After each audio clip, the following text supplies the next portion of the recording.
हमारे अत्यंत दयालु करुणा में पवित्र परमेश्वर पिता,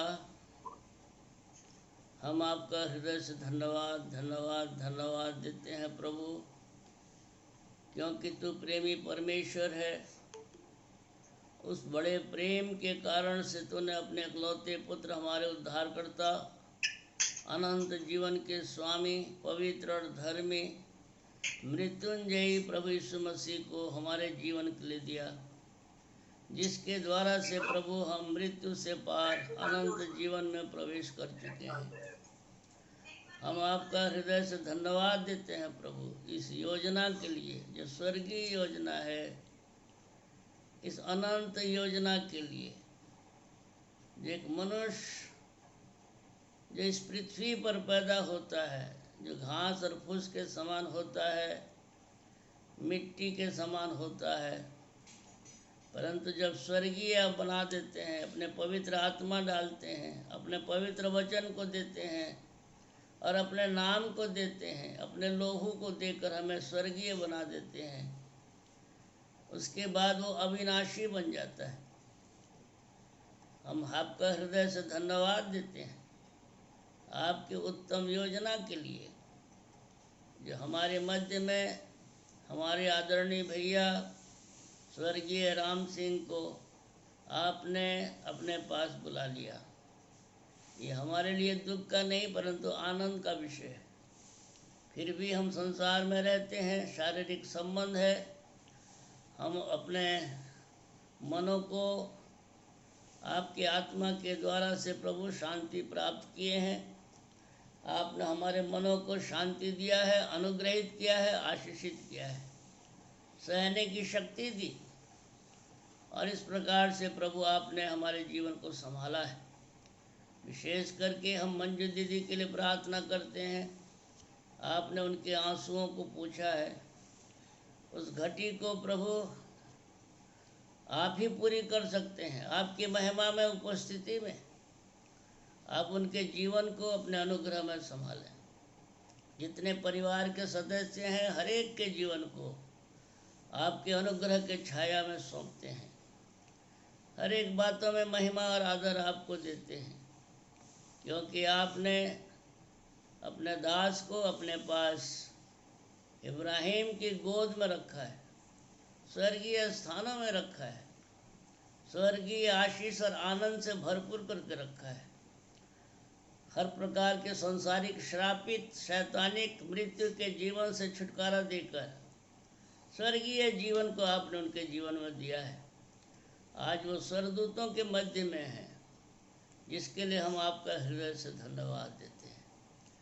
सारी बातों में महिमा और आदर आपको देते हुए थोड़ी देर आपकी महिमा में उपस्थिति में, आपकी महिमा में वचन के द्वारा, आपकी पवित्र आत्मा के द्वारा हमारे जीवन में ऐसा अनुग्रहित करें, बुद्धि ज्ञान और समझ दें कि हम आपके प्रेम को, आपके स्वर्गीय योजना को और भी ठीक ठीक समझ सकें और अपने जीवन को आपकी इच्छा के अनुसार ढाल सकें। सारी बातों में महिमा और आदर देते हुए इस विनती को हम अपने उद्धारकर्ता, पवित्र और धर्मी प्रभु यीशु मसीह के नाम से मांगते हैं, आमीन।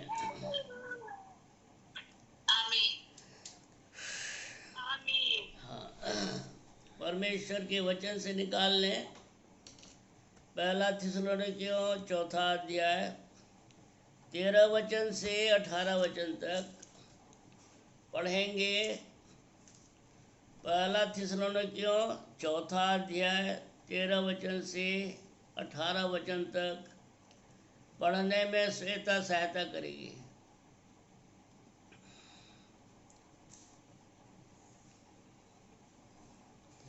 मेरे साथ निकाल लीजिए पहला थिस्सलुनीकियों चौथा अध्याय 13 से 18 तक। यीशु का पुनरागमन। हे भाइयों, हम नहीं चाहते कि तुम उनके विषय में जो सोते हैं अज्ञानी रहो। ऐसा न हो कि तुम दूसरों के समान शोक करो जिन्हें आशा नहीं, क्योंकि यदि हम विश्वास करते हैं कि यीशु मरा और जी भी उठा, तो वैसे ही परमेश्वर उन्हें भी जो यीशु में सो गए हैं उसी के साथ ले आएगा। क्योंकि हम प्रभु के वचन के अनुसार तुमसे यह कहते हैं कि हम जो जीवित हैं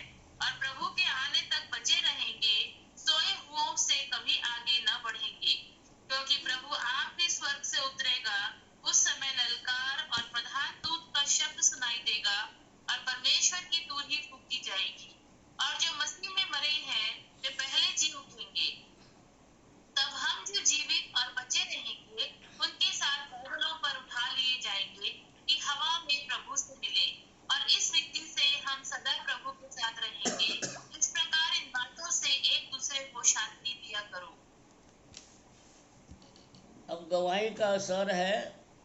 यदि हम गवाही रखना चाहते हैं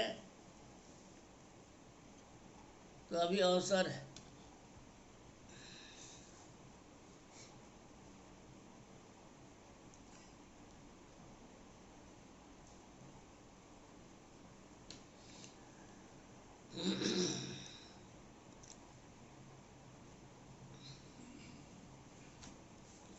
और यदि गवाही नहीं है तो हम आगे बढ़ेंगे परमेश्वर के वचन के लिए, हम प्रार्थना करेंगे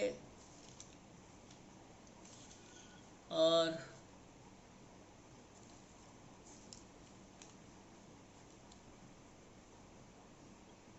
कौन कौन जुड़े हैं मैंने देख पा रहा हूँ।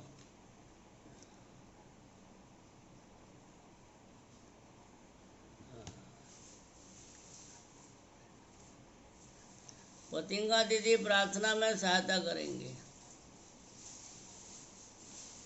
आइए हम प्रार्थना करें। आवाज आ रही? हाँ जी, हाँ जी। सारे आशीषों के देने वाले पिता, हम इस वक्त तेरे पास आते हैं। इस सुंदर अवसर के धन्यवाद देते हैं कि तूने हमें मौका दिया कि हम अपने परिवार के साथ मिलकर तेरे वचन में से समझ सके। और हम अपने वक्ता के लिए विशेष प्रार्थना करते हैं पिता, जो वचन हमारे सामने रखते हैं उसमें तेरी आशीष का हाथ हो। हमें ऐसी ज्ञान बुद्धि और समझ से और विवेक से परिपूर्ण करिए कि हम वचन को समझ सके और उसके ऊपर केवल सुनने और पढ़ने वाले ना हो, लेकिन उस पे चलने वाले हो सके। पिछले दिनों हमें बहुत शौक मिला पिता, उसके लेकिन हम आनंदित इसलिए हैं क्योंकि हमें पूरा विश्वास है कि हमारे जीजा जी आपकी गोद में हैं और आनंदित हैं। दीदी के लिए विशेष प्रार्थना करते हैं पिता, उनको शांति देना, क्योंकि वचन में लिखा हुआ है कि धन्य है वे जो शोक करते हैं क्योंकि वे शांति पाएंगे।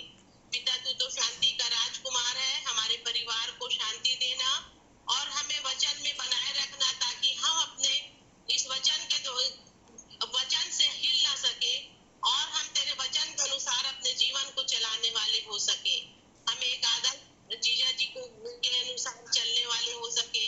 उन्होंने तेरे पर विश्वास करते, तुझ पर विश्वास करते हुए अपने जीवन को बिताया और एक आदर्श मसीही जीवन जीते हुए उन्होंने अपने दौड़ को पूरी किया। हमें भी उन्हीं के समान पिता आशीष से भरपूर करना और उनके बताए हुए मार्गों पे चलने के लिए हमें प्रेरणा देना।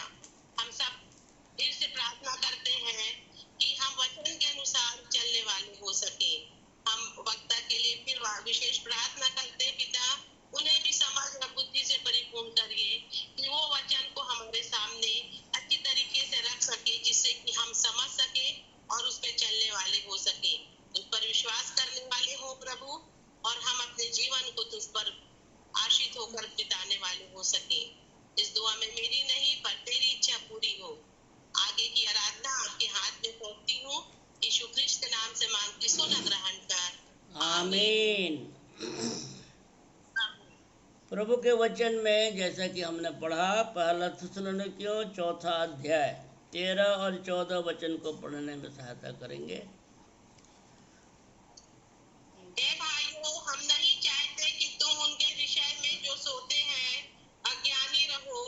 ऐसा न हो कि तुम दूसरों के समान शोक करो जिन्हें आंसू नहीं, क्योंकि यदि हम विश्वास करते हैं कि यीशु मरा और जी भी उठा, तो वैसे ही परमेश्वर उन्हें भी जो यीशु में सो गए हैं उसी के साथ ले आएगा।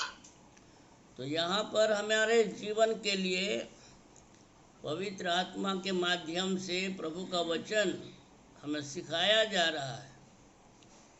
हे भाइयों, पौलुस कहते हैं, हे भाइयों, हम नहीं चाहते कि तुम उनके विषय में जो सोते हैं अज्ञानी रहो। ऐसा न हो कि तुम दूसरों के समान शोक करो जिन्हें आशा नहीं। ध्यान दीजिए, ये परमेश्वर की योजना है। मनुष्य का एक बार पैदा होना और उसके बाद मरना जो है और न्याय के सामने में खड़ा होना नियुक्त है, अपॉइंटेड है। इसको इस संसार का कोई भी व्यक्ति जो है नहीं नकार सकता। इब्रानियों की पत्री 9वां अध्याय उसके 27 वचन को पढ़ें। और जैसे मनुष्यों के लिए एक बार मरना और उसके बाद न्याय का होना नियुक्त है, वैसे ही मसीह भी बहुतों के पापों को उठा लेने के लिए एक बार बलिदान हुआ, और जो लोग उसकी बाट जोते हैं उनके लिए, उनके उद्धार के लिए दूसरी बार बिना पाप उठाए हुए दिखाई देगा। तो यहाँ पर बहुत बड़ी आशीष की बात लिखी है।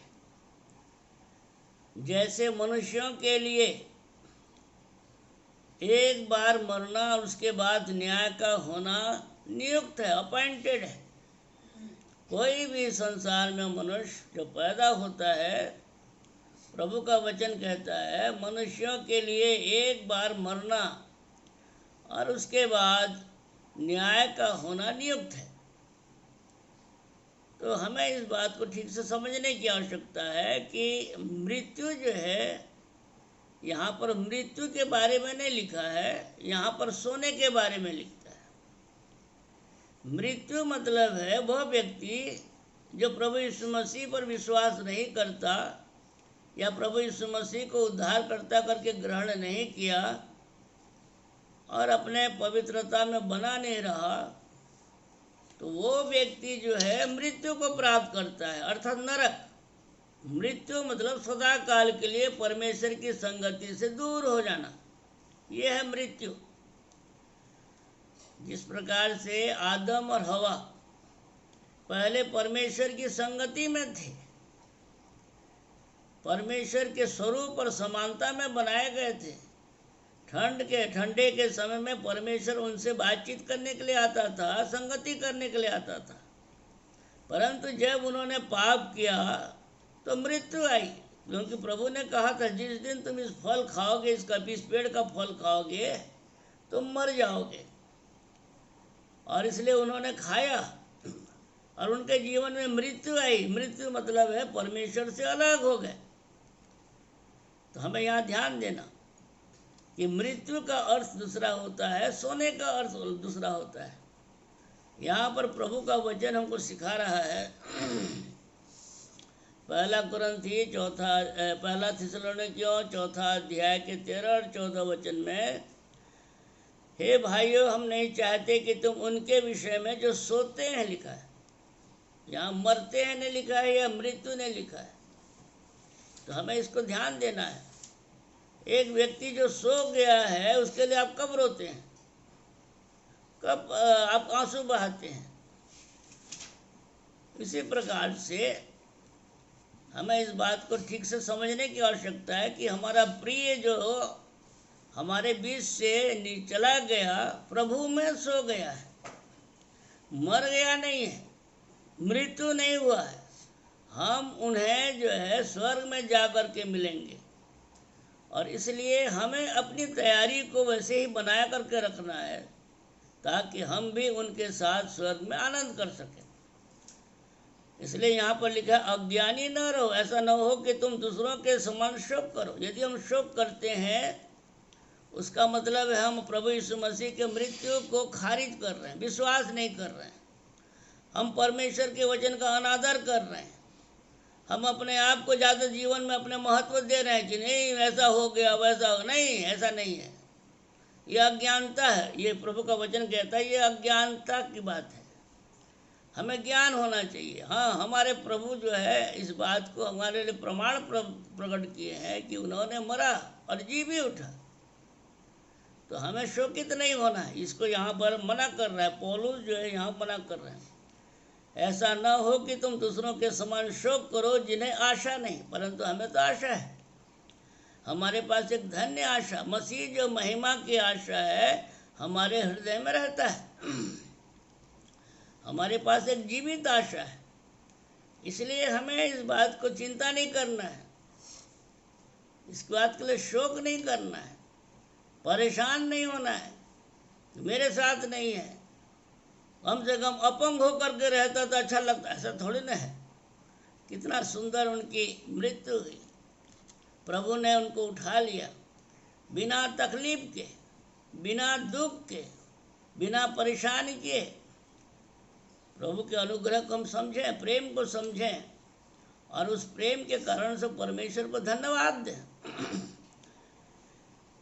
14 वचन में लिखा, यदि हम विश्वास करते हैं कि यीशु मरा और जी भी उठा, तो वैसे ही परमेश्वर उन्हें भी जो यीशु में सो गए हैं, किसमें? यीशु में सो गए हैं, वैसे ही परमेश्वर उन्हें भी जो यीशु में सो गए हैं उसी के साथ ले आएगा। तो मसीह के साथ, यीशु के साथ एक दिन हम बादलों पर मिलेंगे। ये धन्य आशा है। और सबसे बड़ी चीज, प्रभु यीशु मसीह हमारे लिए मरा।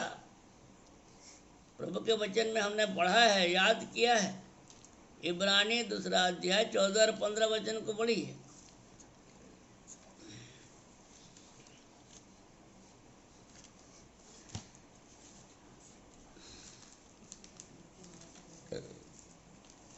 जबकि लड़के मांस और लोहू के भागी हैं, तो वहाँ भी उनका सहभागी हो गया, ताकि मृत्यु के द्वारा उसे जिसे मृत्यु पर शक्ति मिली थी, अर्थात शैतान को निकम्मा कर दे, और जितने मृत्यु के भय के मारे जीवन भर दासत्व में फंसे थे, उनको छुड़ा ले।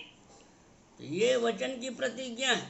अब हम इस प्रतिज्ञा के भागी हो चुके हैं। हम में से प्रत्येक जो भी यहाँ पर संगति में बैठे हैं, मैं उनसे आग्रह करता हूँ, विनती करता हूँ कि ये वचन को अपने अधिकार में ले लीजिए। आप इस वचन को अपने मुंह के माध्यम से अपने मन में रखिए, बार बार दोहराते रहिए। ये वचन आपके जीवन को आशीषित करेगा। वचन के द्वारा, विश्वास के द्वारा धर्मी जन जीवित रहेगा। परमेश्वर के वचन पर ही विश्वास जो है धार्मिकता है।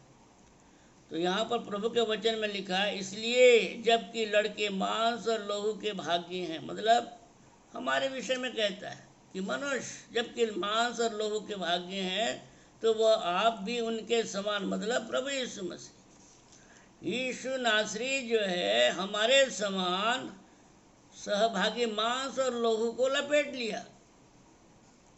ध्यान दीजिए, यीशु मसीह, यीशु कौन है?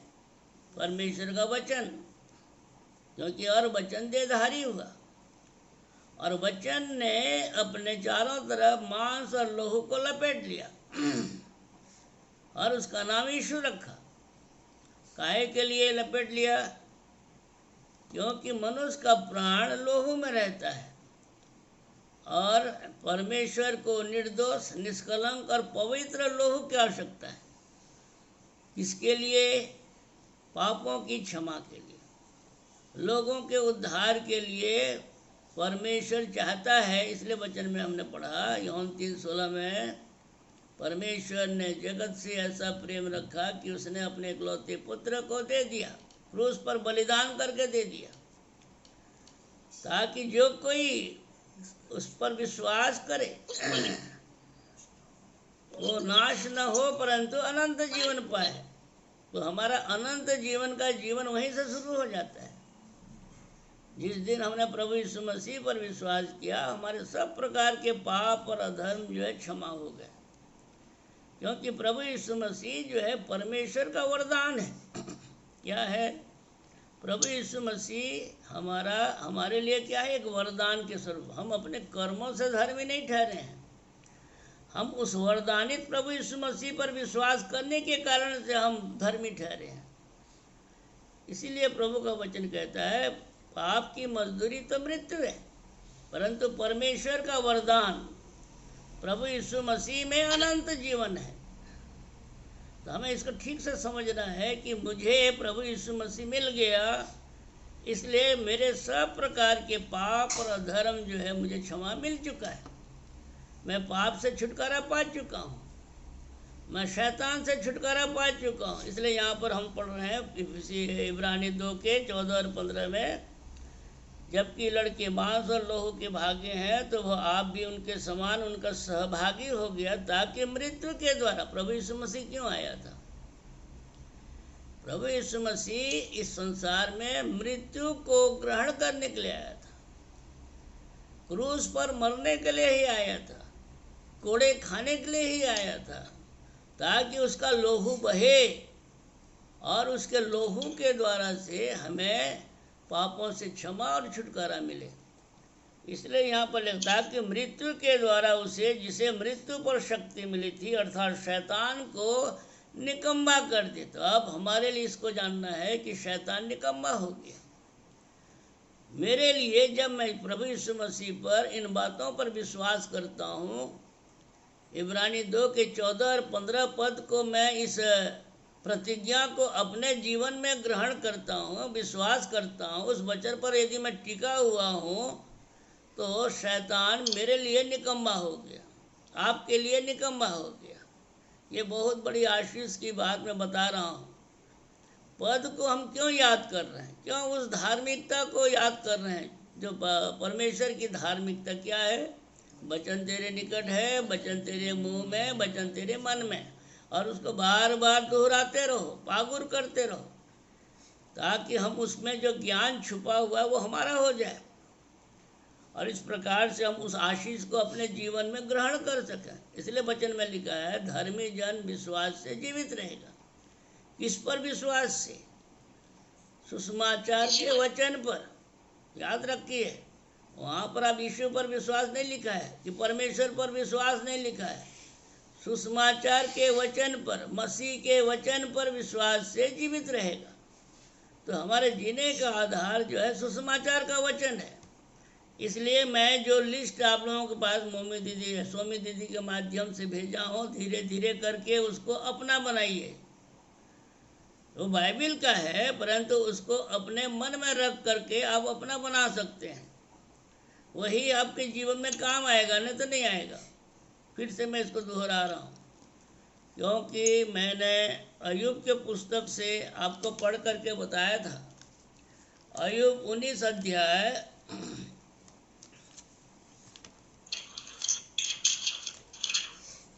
और उसके 27 वचन को पढ़िए।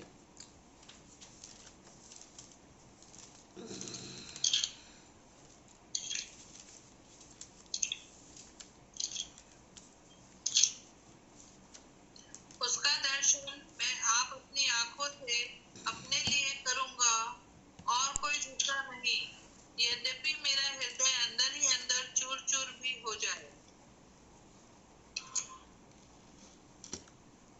28 को भी पढ़ दीजिए। तो भी मुझ में तो धर्म का मूल पाया जाता है, और तुम जो कहते हो हम इसको कैसे सताएं। 29 तो तुम तलवार से डरो, क्योंकि क्रोध का परिणाम तलवार का दंड है, जिससे तुम जान लो कि न्याय होता है। तो यहाँ पर अय्यूब अपनी गवाही देते हैं, उसका दर्शन मैं आप अपनी आँखों से अपने लिए करूँगा और कोई दूसरा नहीं। मतलब कि जो हमारे पास आशीष है, उस आशीष के द्वारा हम अपने लिए काम करेंगे। इसको याद रखना है। उसका दर्शन मतलब प्रभु यीशु मसीह का दर्शन मैं आप अपनी आँखों से अपने लिए करूँगा, कोई दूसरा नहीं। यद्यपि मेरा हृदय अंदर ही अंदर चूर चूर भी हो जाए, तो भी मुझ में तो धर्म का मूल पाया जाता है। मतलब धर्म का मूल मतलब है बीज, बात लिखा है, मतलब है बीज। धर्म का मूल पाया जाता है। तो सुसमाचार का वचन को कह रहा है। ध्यान दीजिए, किसको कह रहा है? सुसमाचार का वचन। तो भी मुझ में तो धर्म का मूल पाया जाता है, और तुम जो कहते हो हम इसको कैसे सताएं, तो तुम तलवार से डरो। यहाँ पर तलवार मतलब क्या है?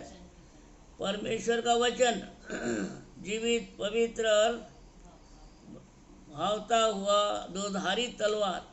परमेश्वर का वचन जो है, इब्रानी 4 के 12 के अनुसार परमेश्वर का वचन को पढ़ लीजिए, क्या है देख लीजिए वहाँ पर, इब्रानी 4 का 12 पद।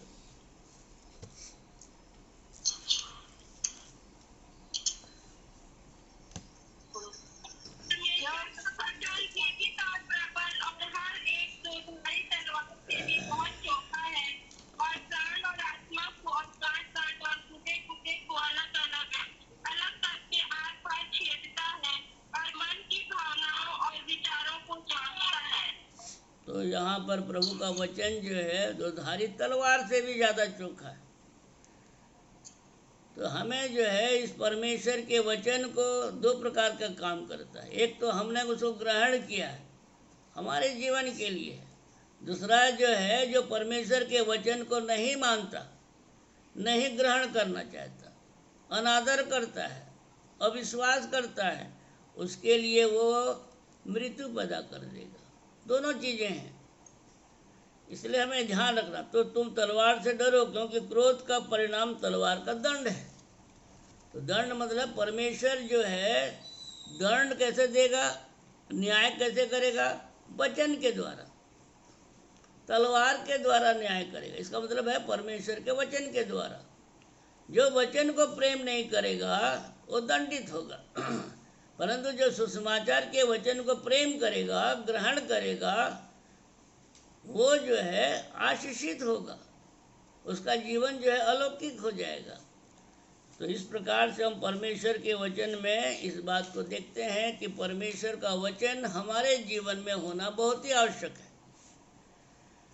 क्योंकि जिस प्रकार से दाऊद क्या कहता है भजन संहिता 119 के 11 में, भजन संहिता 119 का 11,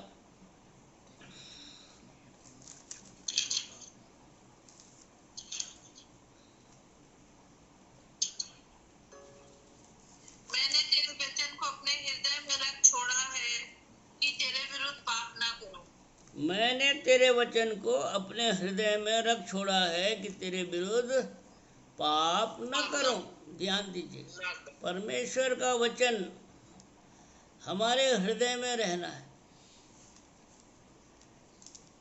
परमेश्वर का वचन यदि हमारे हृदय में नहीं है तो हम कुछ भी गलत काम करेंगे। कौन हमको दीपक दिखाएगा, कौन हमको टार्च दिखाएगा? क्योंकि हम अंधकार के वो जीवन में हैं, अंधकार के देश में हैं। तो यहाँ पर प्रभु का वचन कहता है, इसलिए तेरा वचन मेरे मार्ग के लिए दीपक और मेरे पथ के लिए उजियाला है। तो परमेश्वर का वचन ही हमारे जीवन को सही रास्ता दिखाता है। आज इसी बात को हमें ठीक से पकड़ने की आवश्यकता है कि मेरा भी जीवन जो है सही होना चाहिए, पवित्र होना चाहिए, धर्मी होना चाहिए, क्योंकि प्रभु ने हमें जयवंत किया है, हमें पाप से छुटकारा दिया है, हमें मृत्यु से भी छुटकारा दिया है। अब हम मृत्यु के वश में नहीं हैं, कि शैतान के वश में नहीं हैं, कि दुष्ट आत्माओं के वश में नहीं हैं। अब हम प्रभु के अनुग्रह में हैं, अब हम प्रभु के अनुग्रह की छाया में हैं, और इसलिए हमारा जीवन अब अलौकिक होना चाहिए। जय पाने के बाद के जीवन को अब हम जी रहे हैं। इसको समझिए, अब हमको जय पाने के लिए संघर्ष करने की जरूरत नहीं है, जय पा चुके हैं हम लोग।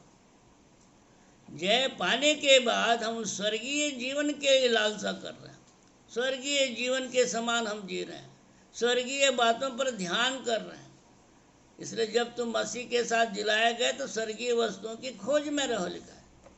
तो खोज कहाँ करना? अपने मन के अंदर में खोजना है कि मेरे मन में कौन कौन सी पृथ्वी की वस्तुएं हैं, कौन कौन सी ऐसी बातें हैं जो पृथ्वी की वस्तुएं हैं, जिन्हें मुझे मन फिरा करके सुसमाचार के वचन के द्वारा से मुझे क्रूस पर चढ़ाना है। प्रतिदिन हमें क्रूस पर मरना है, प्रतिदिन हमें क्रूस पर अपने उन बातों को चढ़ाना है।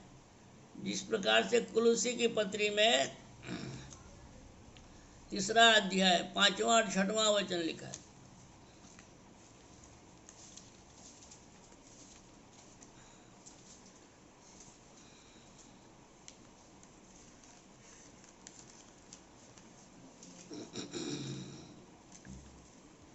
कुलुसी की पत्री 3 अध्याय 5वां और 6वां वचन।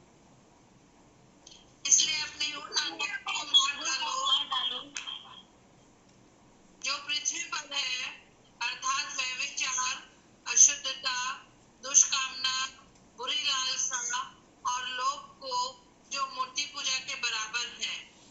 इन्हीं के कारण परमेश्वर का प्रकोप आज्ञा न मानने वालों पर पड़ता है। हाँ, अभी मैंने कहा हमें इन सब बातों से प्रभु ने स्वतंत्र कर दिया है।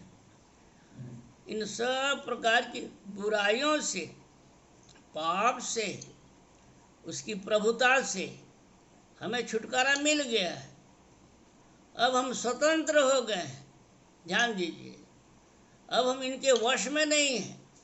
अब हम शैतान के वश में नहीं हैं, हम दुष्ट आत्माओं के वश में नहीं हैं। हम किसी प्रकार से, पाप का दो भाषा है, पाप दो प्रकार से काम करता है।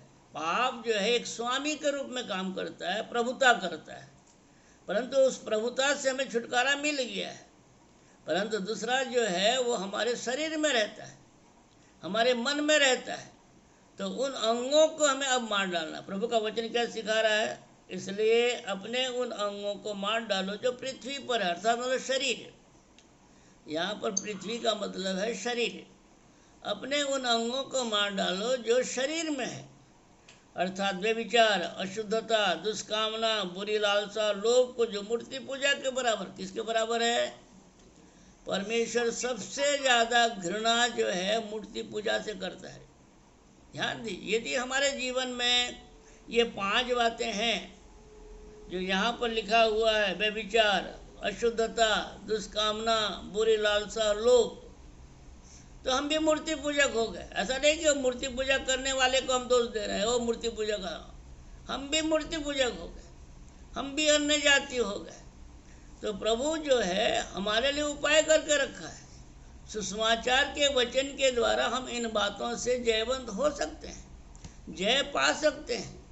इसलिए प्रभु ने सुसमाचार के वचन को हमारे जीवन के लिए दिया है कि हम शरीर के खतना भी कर सकें और मन के भी खतना कर सकें। मन को भी और शरीर को भी क्रूस पर हम चढ़ा सकें और इन बातों से जयवंत हो सकें। पुराने मनुष्यत्व को उतार कर नया मनुष्यत्व को हम पहन सकें। ध्यान दीजिए, मैं कुछ बोलना चाह रहा हूँ और मैं नहीं बोल रहा हूँ, पवित्र आत्मा जिसे सिखाते जा रहा है मैं बोलते जा रहा हूँ कि शरीर का खतना कैसे होगा। रोमी 6वां अध्याय 6 वचन से 8 वचन तक पढ़िए। मैं जानती हूँ कि मेरा पुराना मनुष्यत्व उसके साथ क्रूस पर चढ़ाया गया ताकि पाप का शरीर व्यर्थ हो जाए और हम आगे को पाप के दासत्व में न रहें, क्योंकि जो मर गया वह पाप से छूटकर धर्मी ठहरा। और यदि हम भी मसीह के साथ मर गए हैं तो हमारा यह विश्वास है कि हम उसके साथ जिएंगे। तो ये है शरीर का खतना। शरीर में जो पाप बैठा हुआ है उससे छुटकारा पाने का तरीका। इसलिए यहाँ पर इस वचन को हमें क्या करना है, अपने मन में ले करके बार बार, मैं इसको लिस्ट में भी रखा हूँ, बार बार उसको ले करके अपने मन में इसको बार बार दोहराते रहेंगे तो प्रभु जो है अपने पवित्र आत्मा के द्वारा हमारे जीवन को अनुग्रहित करेगा, आशीषित करेगा, छुटकारा देगा।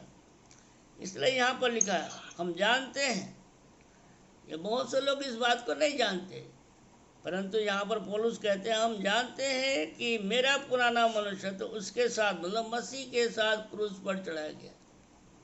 मेरा पुराना मनुष्यत्व को, मेरे पुराना मनुष्य को मुझे प्रभु मसीह के साथ क्रूस पर चढ़ाना। ये है प्रभु यीशु मसीह ने जो कहा लूका 14 के 27 पद में। ध्यान दीजिए, यदि कोई प्रतिदिन अपना क्रूस ना उठाए तो मेरा चेला नहीं हो सकता।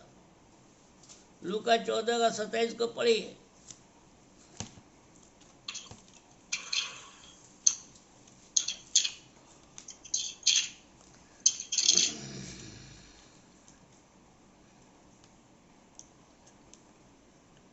और जो कोई अपना क्रूस ना उठाए और मेरे पीछे ना आए वह भी मेरा चेला नहीं हो सकता। हाँ, और ये लूका 9 का 23 पद को भी पढ़िए।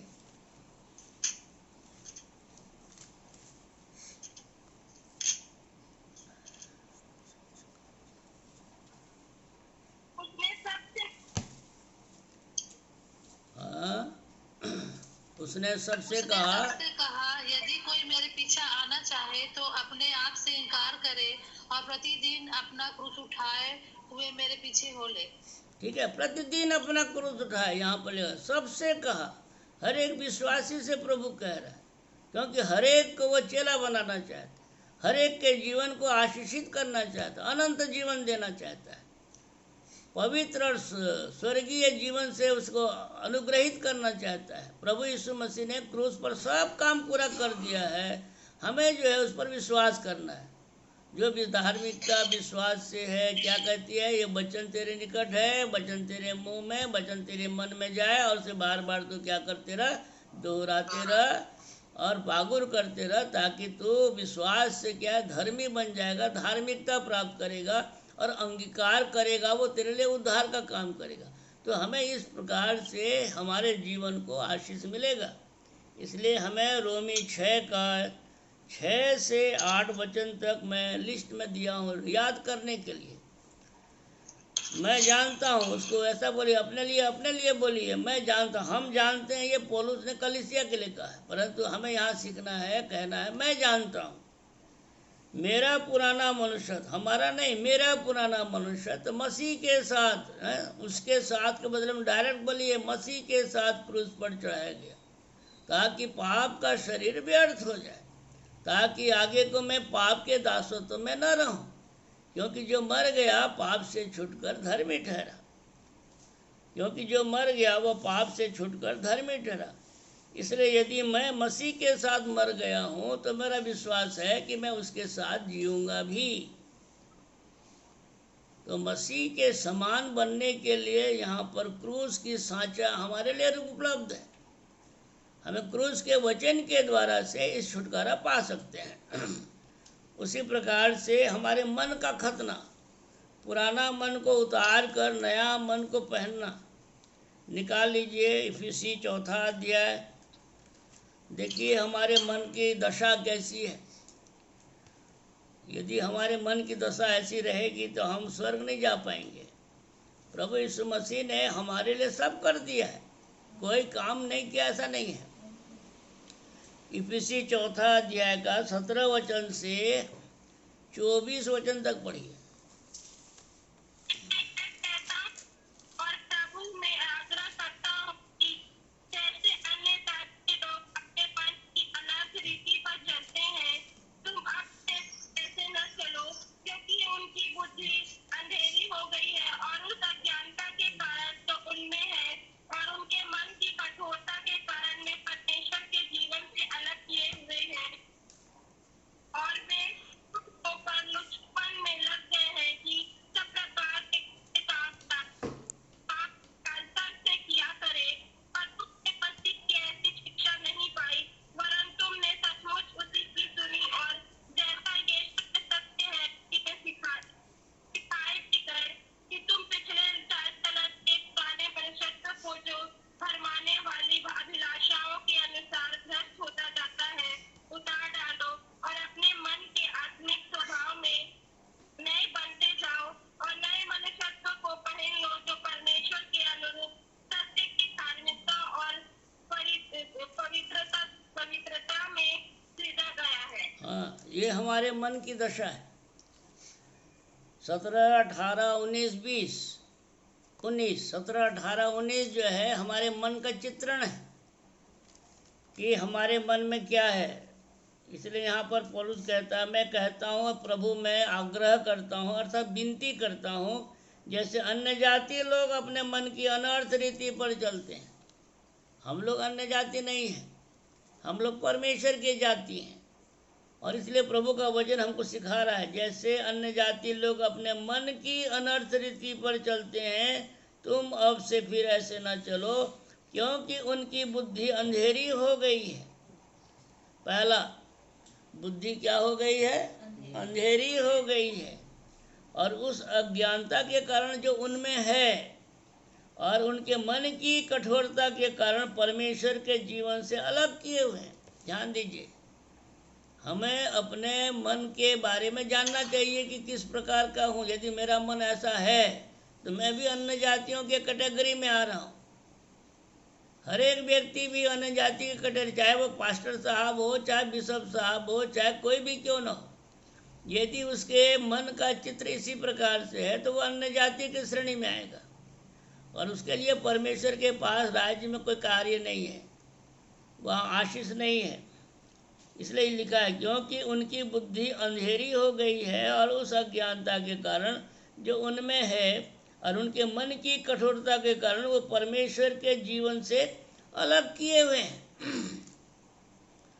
और वे शून्य होकर, शून्य यहाँ पर शब्द जो शून्य आया है ये विवेक के लिए है, मरा हुआ विवेक को कह रहा है। शून्य जो सही और गलत को सही ढंग से नहीं समझ पा रहा है उसको कह रहा है शून्य। शून्य विवेक होकर लुचपन में लग गए हैं कि सब प्रकार के गंदे काम लालसा से किया करें, सब प्रकार के गंदे काम लालसा से किया करें। याद रखिए हम किस प्रकार के विवेक वाले हैं उसको देखिए और अपने आप को क्रूस पर चढ़ाइए। पर तुमने मसीह की ऐसी शिक्षा नहीं पाई। मसीह मतलब है क्रूस की बातें, क्रूस की कथा, जो परमेश्वर का वचन, सुसमाचार का वचन को कहा गया है मसीह की शिक्षा। और हमें इस शिक्षा को जानना है, बहुत जरूरी है इस शिक्षा को हमें समझना। पर तुमने सचमुच उसी की सुनी और जैसा यीशु में सत्य है उसी में सिखाए भी गए हो। इतना ध्यान करना, उसी में सिखाए भी गए हो कि तुम पिछले चाल चलन के पुराने मनुष्यत्व को, जो भरमाने वाली अभिलाषाओं के अनुसार भ्रष्ट होता जाता है, उतार डालो। पुराने मनुष्यत्व को हमें उतारना है। हम पुराने मनुष्यत्व को पहन के अब स्वर्ग नहीं जा सकते। प्रभु यीशु मसीह ने उस सब चीज़ को तैयार कर दिया है। इसलिए हमें ध्यान रखना है कि मैं ऐसा नहीं कि प्रार्थना करके मैं स्वर्ग पहुंच जाऊँ, मैं गाना गा के स्वर्ग पहुंच जाऊँ, मैं दान दे करके स्वर्ग पहुंच जाऊँ। नहीं, आप नहीं जा सकते। मैं गिरजाघर बना दिया इसलिए स्वर्ग जाऊँगा, यह भी नहीं हो सकता। सुनिए, प्रभु का अनुग्रह को सुनिए। अन्य जाति लोग नहीं जा सकते।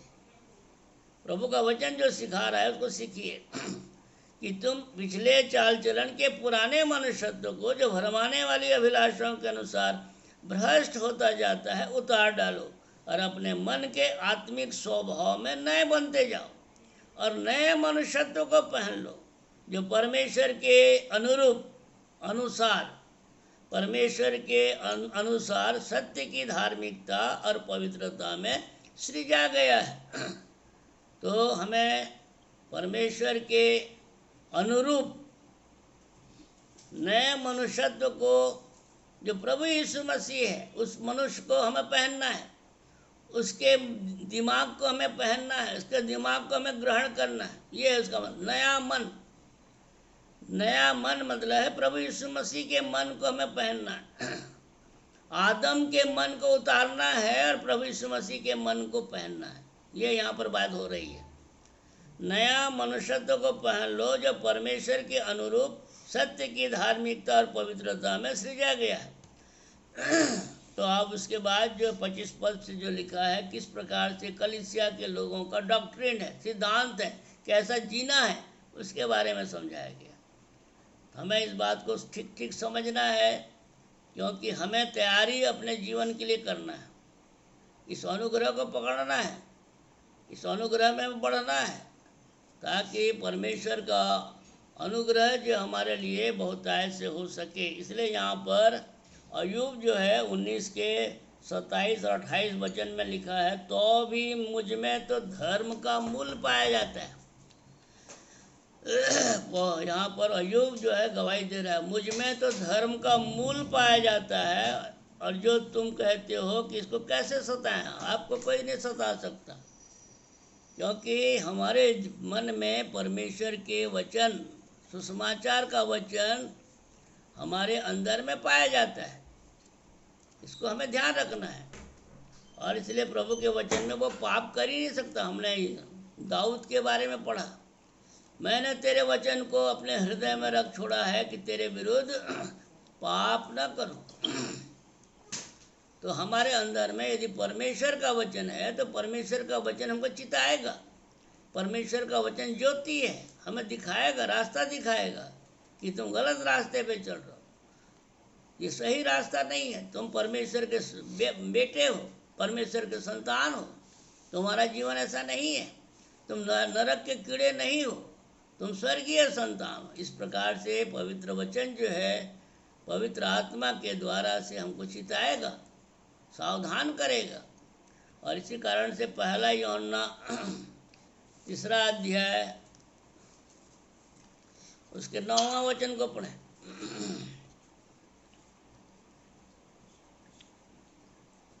पहला यूहन्ना 3 अध्याय 9वां वचन।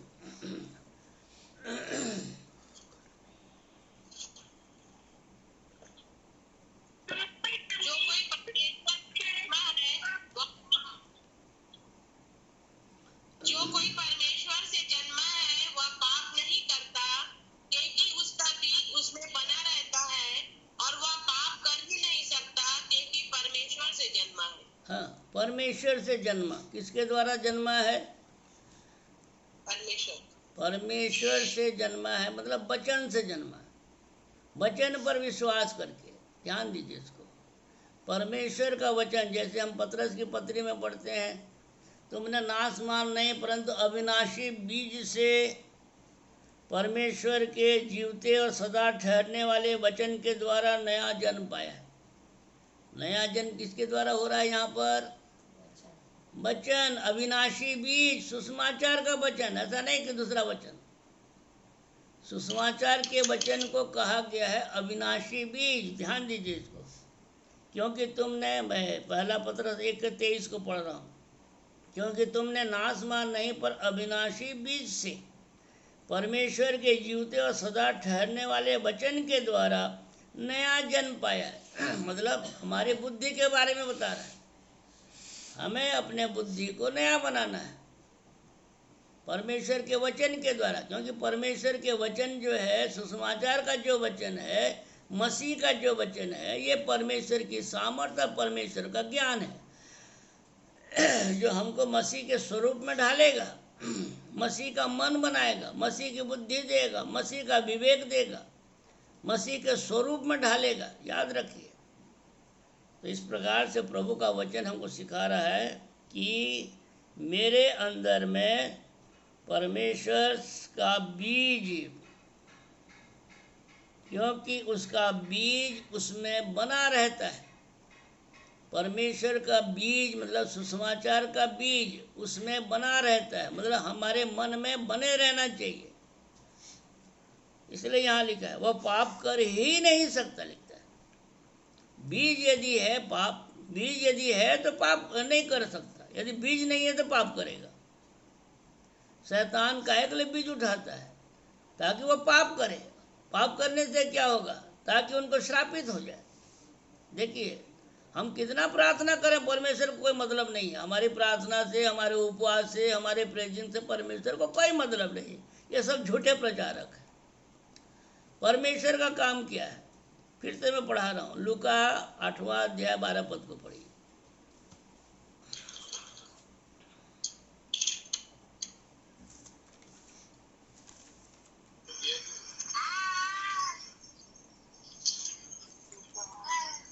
मार्ग के किनारे के वे हैं जिन्होंने सुना, तब शैतान आकर उनके मन से वचन उठा ले जाता है कि कहीं ऐसा न हो कि वे विश्वास करके उद्धार पाए। तो ये वचन क्या है? 11 पद में क्या लिखा है? 11 पद को पढ़िए। दृष्टांत का अर्थ क्या है? बीज परमेश्वर का वचन है। बीज परमेश्वर का वचन। ये कौन सा वचन है? 66 पुस्तक है परमेश्वर का वचन। परंतु ये वचन कौन सा वचन, किसके बारे में प्रभु यीशु मसीह कह रहे हैं? स्वर्ग के राज्य के बारे में बात कर रहे हैं।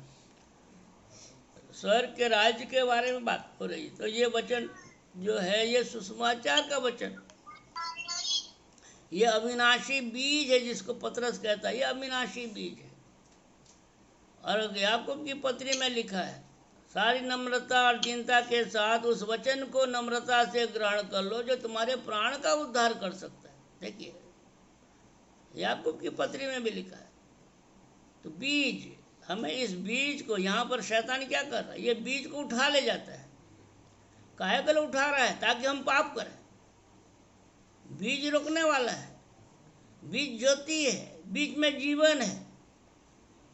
परंतु जब हम अंधकार में रहेंगे तो क्या होगा? कौन हमको रोकेगा? अंधकार में हमको सुझाई नहीं देगा।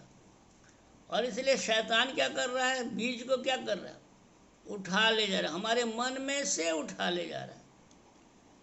ध्यान दीजिए, प्रभु के वचन को ध्यान दीजिए, ताकि हमको किसी प्रकार से उद्धार न मिले। हमारा जीवन जो है मृत्यु की दशा में रहे, शैतान के वश में रहे। इसलिए लोग जो हैं, मसीही लोग या ईसाई लोग भी इसी प्रकार के जीवन को जी रहे हैं, क्योंकि उनके अंदर में बीज नहीं है। तो हम भी इसी प्रकार से नहीं जिएंगे। अपने आप को तैयार कीजिए। नहीं, मैं इस जीवन को नहीं जीना चाहता, मैं मसीही जीवन को जीना चाहता, मैं मसीह के मन को अपने जीवन में डालना चाहता हूँ, मैं किसी से बुराई नहीं करना चाहता। तो अपने आप से हम बुराई नहीं कर पाएंगे, अपने आप से बुराई ही करेंगे। परंतु जब परमेश्वर का सुसमाचार का वचन हमारे जीवन में रहेगा, वचन के माध्यम से हम नया जीवन को प्राप्त करेंगे, मसीह के सोच को प्राप्त करेंगे, मसीह के जीवन को प्राप्त करेंगे, मसीह के चाल चलन और व्यवहार को प्राप्त करेंगे। क्योंकि वचन में लिखा है रोमी 12:2 में, तुम्हारे बुद्धि के या तुम्हारे मन के नए होने से तुम्हारा चाल चलन भी बदलता जाए। ध्यान दीजिए, हमें उपवास करके या और कोई काम करके अपने विचारों को नहीं बदल सकते। ध्यान दीजिए, वो धोखा है कि मैं उपवास करके अपने विचारों को बदल दूंगा, ये धोखा है। ध्यान दीजिए, पौलुस ने बार बार स्पष्ट कहा है कि हमारा विश्वास परमेश्वर की धार्मिकता पर आधारित हो। हमारा विश्वास अपने कर्मों पर नहीं, परमेश्वर की धार्मिकता पर आधारित हो, कि परमेश्वर की धार्मिकता हमें एक नया स्वभाव दे, ताकि हम जो है उस काम में आगे बढ़ सकें। ये बाइबल की शिक्षा है। हमें कुछ नहीं करना है, मसीह के शिक्षा को अपने जीवन में अधिकाई से बसने दो। लिखा है, मसीह के वचन को अपने हृदय में, मन में अधिकाई से बसने दो। तो बसाना है। नीति वचन 4:23 में लिखा है, सबसे अधिक अपने मन की रक्षा कर, क्योंकि जीवन का मूल स्रोत वहीं पर है। कहाँ पर है? मन में। कौन सा चीज़ है? सुसमाचार का बीज। इसलिए अय्यूब ने क्या कहा? धर्म का बीज, मेरे अंदर में धर्म का बीज है, धार्मिकता का बीज है। तो इसी बातों को हमें आगे बढ़ाते हुए सीखना है कि क्या मेरे जीवन में मैं इस बात में प्रयासरत हूँ। देखिए, दुनिया में हम सब कर रहे हैं, सब प्रकार के लिए हमारे पास समय है, परंतु सुसमाचार के वचन को अपने मन में लाने के लिए हम अपने दिमाग को तैयार नहीं कर पा रहे हैं।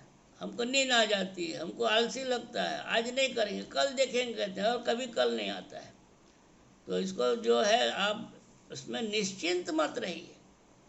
ये हमारे प्राण से के छुड़ौती के लिए है, प्राण के उद्धार के लिए है। जितना ज़्यादा आपके पास सुसमाचार का वचन होगा, आपके मन में सुसमाचार का वचन होगा, आपका जीवन उतना अलौकिक होगा। क्या होगा? अलौकिक। क्यों कह रहा हूँ मैं? एक पद को और पढ़ लेते हैं, फिर प्रार्थना करेंगे। यूहन्ना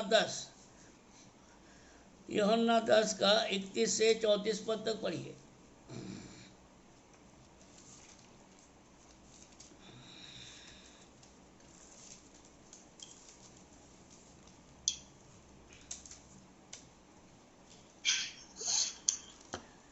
यहूदियों ने उस पर पथराव करने को फिर पत्थर उठाए। इस पर यीशु ने उनसे कहा, मैंने तुम्हें अपने पिता की ओर से बहुत से भले काम दिखाए हैं। उनमें से किसी काम के लिए तुमने उसमें से किस काम के लिए तुम मुझ पर पथराव करते हो?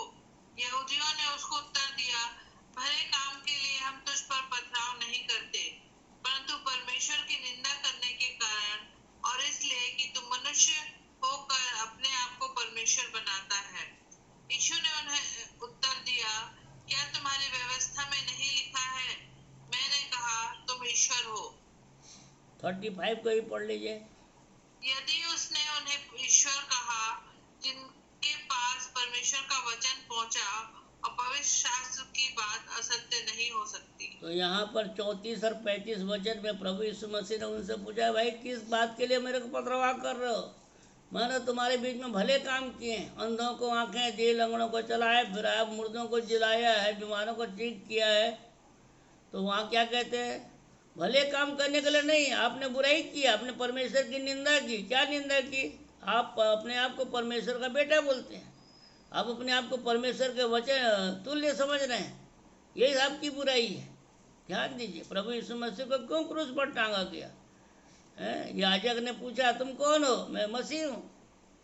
परमेश्वर का पुत्र है। हाँ, हमको कोई गवाही की जरूरत नहीं है, तुमने अपने आप कबूल कर लिया, इसको क्रूस पर चढ़ाओ। ध्यान दीजिए प्रभु का वचन क्या सिखा रहा है हमको। जिसके पास, क्या तुम्हारी व्यवस्था में नहीं लिखा है, मैंने कहा तुम ईश्वर हो? यदि उसने उन्हें ईश्वर कहा जिनके पास परमेश्वर का वचन पहुंचा। यदि उसने उन्हें ईश्वर कहा जिनके पास परमेश्वर का वचन पहुंचा। ध्यान दीजिए, यदि आपके मन में परमेश्वर का वचन पवित्र आत्मा पहुंचाना चाह रहा है, आपके प्रयास नहीं है, आप सिर्फ मुख खोलिए, वो भरेगा। जो प्रभु के वचन में इब्रानी 8 के 10 पद में लिखा है, जो वाचा उन दिनों के बाद मैं इस्राएल के घराने से मांगूंगा वह यह है कि मैं अपना वचन को उनके मुंह में डालूंगा, उनके मन में लिखूंगा, उनका परमेश्वर ठहरूंगा और वो मेरे लोग होंगे। यह है नई वाचा। ध्यान दीजिए, इसको मैं हर तरफ से समझाना चाह रहा हूँ परमेश्वर के वचन को, कि हमारे अंदर में, हमारे मन में परमेश्वर का वचन का महत्व है, हम उसको बेकार नहीं कर सकते। इसलिए यहाँ पर वचन में लिखा है कि प्रभु का वचन, तुम्हारी व्यवस्था में क्या लिखा है, मैंने कहा तुम ईश्वर हो। यदि उसने उन्हें ईश्वर कहा जिनके पास परमेश्वर का वचन पहुंचा।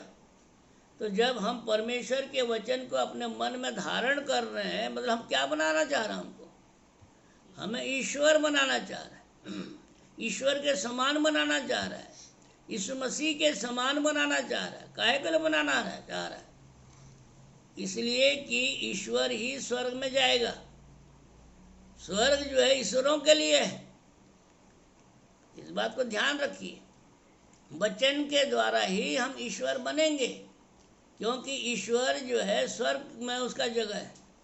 मनुष्य के लिए ईश्वर में है, स्वर्ग में जगह नहीं। याद रखिए इसको। चाहे वो कितना भी बड़ा व्यक्ति, करोड़पति अरबपति भी हो जाए, बहुत बड़ा साइंटिस्ट भी हो जाए, फिलासफर हो जाए, वकील साहब हो जाए, मजिस्ट्रेट साहब होगा, परंतु यदि उसके जीवन में वचन नहीं है तो वो नहीं जा सकता। कौन जाएगा? सिर्फ स्वर्ग जो है ईश्वर के लिए। इसलिए जितने भी स्वर्ग में, चाहे स्वर्गदूत भी स्वर्ग में है, तो वो भी ईश्वर कहलाते हैं, वो भी परमेश्वर के बेटे कहलाते हैं। तो हम भी यहाँ पर इसलिए तैयारी कर रहे हैं कि हम भी परमेश्वर के बेटे कहलाएं, हम भी ईश्वर कहलाएं। परंतु कब? जब ये वचन हमारे मन में हम धारण करेंगे और बार बार बोलते हैं। ये है धार्मिकता, परमेश्वर की धार्मिकता। क्या कहती है? वचन तेरे निकट है, वचन तेरे मुंह में, वचन तेरे मन में जाए, उसको तुम रात दिन क्या करो? पागुर करते रहो, दोहराते रहो, ध्यान करो और उन स्वर्गीय वस्तुओं को अपने जीवन में देखो, अनुभव करो। क्योंकि बुद्धि के न हो जाने से तुम्हारा चाल चलन भी बदलता चला जाए, जिससे तुम परमेश्वर की भली भांति और सिद्ध इच्छा अनुभव से मालूम कर सको। हमको क्या अनुभव? अरे मेरा जीवन ऐसा था, अब मैं क्रोधित था, परंतु मेरा जीवन अब क्रोध से खत्म हो गया। मेरा जीवन लोभी था, अब मैं लोभ नहीं करता हूँ। इस प्रकार से आपके अंदर में खुद एक अनुभव आ जाएगा। और इस प्रकार से हम परमेश्वर के अनुग्रह में धीरे धीरे अंश अंश, ऐसा लिखा है, अंश अंश करके बदलते जाओ। एकदम से एक बैग नहीं बदलेंगे, धीरे धीरे धीरे धीरे अंश अंश करके बदलते जाओ।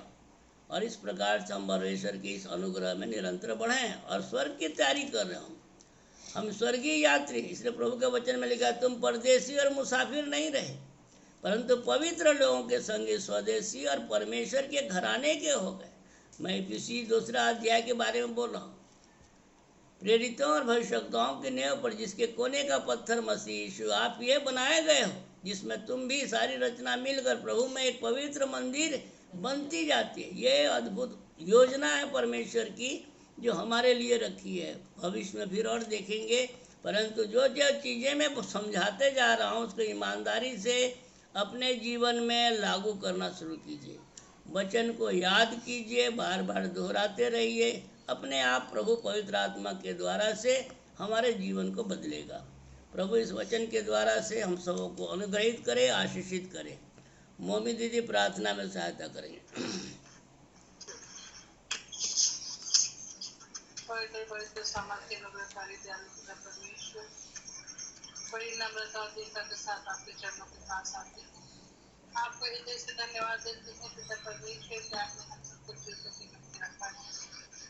वास्तव में पिता परमेश्वर हम आपके धन्यवादी हैं पिता परमेश्वर कि आपने हमें उस दुख की घड़ी से निकाल करके पिता परमेश्वर स्वर्ग की राज्य में पिता परमेश्वर होने का अधिकार दिया पिता परमेश्वर। हम आपका हृदय से धन्यवाद देते हैं। हम विश्वास करते हैं पिता परमेश्वर क्योंकि हमें वचन सिखाता है पिता परमेश्वर तुम स्वर्गीय घराने के लोग हो। हाँ पिता परमेश्वर संसार में तुम्हें क्लेश तो होता है पर तुम हर बातों में हमारा विश्वास आप पर अटूट है पिता परमेश्वर। हम संसारिक रूप से दुखित हुए पिता परमेश्वर पर तो हम सब आत्मिक रूप से आनंदित और मगन हैं कि आपने हमारे पिता को अपने पास बुला करके पिता परमेश्वर सर्दी स्थानों में विश्राम के लिए रखा पिता परमेश्वर। होने रे पिता परमेश्वर इस प्रकार उनका जीवन मसीह घराना स्थापित करने का था पिता परमेश्वर। एक नॉन क्रिश्चियन बैकग्राउंड से होने के बाद पिता परमेश्वर अपने विश्वास में वो मजबूत रहे पिता परमेश्वर और अपने बच्चों को उन्होंने उसी शिक्षा दी जिस मार्ग पर उन्हें चलना चाहिए था। हम धन्यवाद देते हैं पिता परमेश्वर अपने माता पिता के आदर्शों को हम अपने जीवन में उतारने वाले हो सके और एक मसीही घराने के अनुसार प्रभु जी जो घराना आपने स्थापित किया है उसी पर हम चलने वाले हो सके।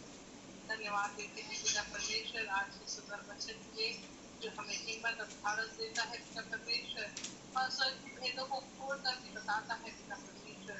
अपने सेवक पर अनुग्रह करें पिता परमेश्वर ताकि और प्रभु जी प्रकाश भरी बातों को प्रभु जी हम आगे सीखने वाले हो सके। धन्यवाद देते हैं प्रभु जी इस वचन के लिए ये वचन हमारे मन में बोया जाए प्रभु जी और हम मन के अनुसार चलने वाले हो सके। प्रभु जी रात भर नींद के लिए प्रभु जी हम आपसे प्रार्थना विनती करते हैं कि आप प्रभु जी जब इस रात्रि में हम जाते हैं आप नींद में हमें बुरे ख्यालों से बचा करके रखें और हमें से हर एक को प्रभु जी अपने स्वर्ग के दर्शन में रखें पिता परमेश्वर। हमें से हर एक कोई भी प्रभु जी उस परीक्षा में सम्मिलित हुए पिता परमेश्वर और जो नहीं भी हुए पिता परमेश्वर उनके लिए आपसे प्रार्थना विनती करते हैं पिता परमेश्वर जो इस घराने में शामिल होने पाए पिता परमेश्वर जो एक मसीही घराना है। सारी बातों को एक बार फिर से प्रभु जी आपके पवित्र हाथों में सौंपते हुए हमें से हर एक को प्रभु जी आपके पवित्र हाथों में सौंपते हैं पिता परमेश्वर। धन्यवाद देते हैं मामू के लिए मामी के पिता परमेश्वर आपने उन्हें सुरक्षित प्रभु जी बेंगलोर तक पहुंचाया पिता परमेश्वर ताकि वो अपने प्रियों से मिल करके आपके साथ आनंदित और धन्यवाद के साथ प्रभु जी इस प्रार्थना व्यक्ति को आपके प्रिय प्रभु यीशु के नाम से मांगते हैं। आमीन। प्रभु की प्रार्थना एक साथ बोले। हे हमारे पिता तू जो स्वर्ग में है तेरा नाम पवित्र माना जाए तेरा राज्य आवे तेरी इच्छा जैसे स्वर्ग में पूरी होती है वैसे इस पृथ्वी पर भी पूरी हो। हमारी दिन भर की रोटी आज हमें दे और जैसे हमने अपने अपराधियों को क्षमा किया है वैसे तू हमारे अपराधों को क्षमा कर हमें परीक्षा में न डाल बल्कि बुराई से बचा क्योंकि राज्य पराक्रम और महिमा सदा तेरी ही है। आमीन। आशीष ग्रहण करें। यहोवा तुम्हें आशीष दे और तुम्हारी रक्षा करे। यहोवा अपने मुख का प्रकाश तुम पर चमकाए और तुम पर अनुग्रह करे। यहोवा अपना मुख तुम्हारी ओर करे और तुम्हें शांति दे। अब हमारे पवित्र परमेश्वर पिता का अपार प्रेम हमारे उद्धारकर्ता पवित्र और धर्मी प्रभु यीशु मसीह का अनुग्रह पवित्र आत्मा की शांति सहभागिता और आनंद जितने भी कलीसिया के भाई बहन बच्चे हैं जो जुड़े हुए हैं प्रभु की संगति में बैठे हैं हर एक के जीवन पर प्रभु की आशीष और अनुग्रह बहुतायत से होती रहे। आमीन। सबों को जय मसीह।